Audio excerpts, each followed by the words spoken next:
Sáng niềm tin trừ lời nhiệt huyết gieo mầm cây xanh, sinh viên thế hệ trong lành mang theo khát vọng vươn mình bay cao. Lên lối tri thức lửa ra dao xuôi đắp sáng tạo tự hào vươn xa. Văn minh hội nhập chan hòa rực rỡ thế giới ngời cả tương lai. Hôm nay nỗ lực miệt mài ngày mai còn sáng dâng đầy vinh quang. Wow. Lên Đông Á truyền lửa, Đông Á truyền lửa.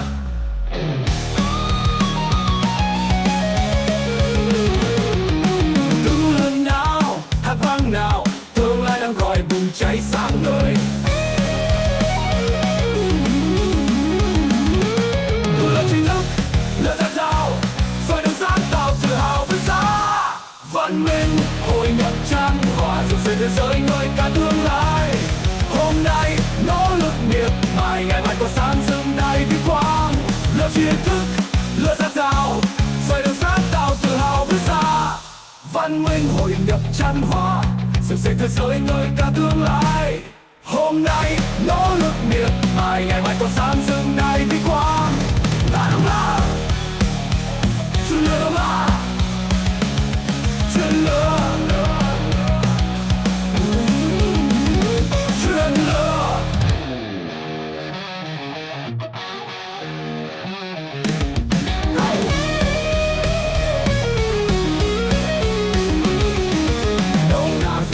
Sáng niềm tin trừ lời nhiệt huyết gieo mầm cây xanh, sinh viên thế hệ trong lành mang theo khát vọng vươn mình bay cao.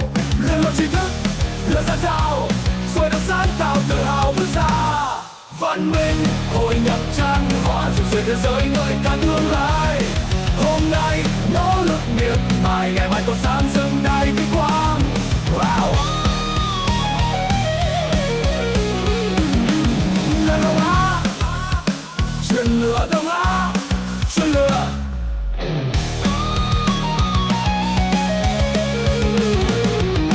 Từng lần nào hát vang nào tương lai đang gọi bùng cháy sáng ngời.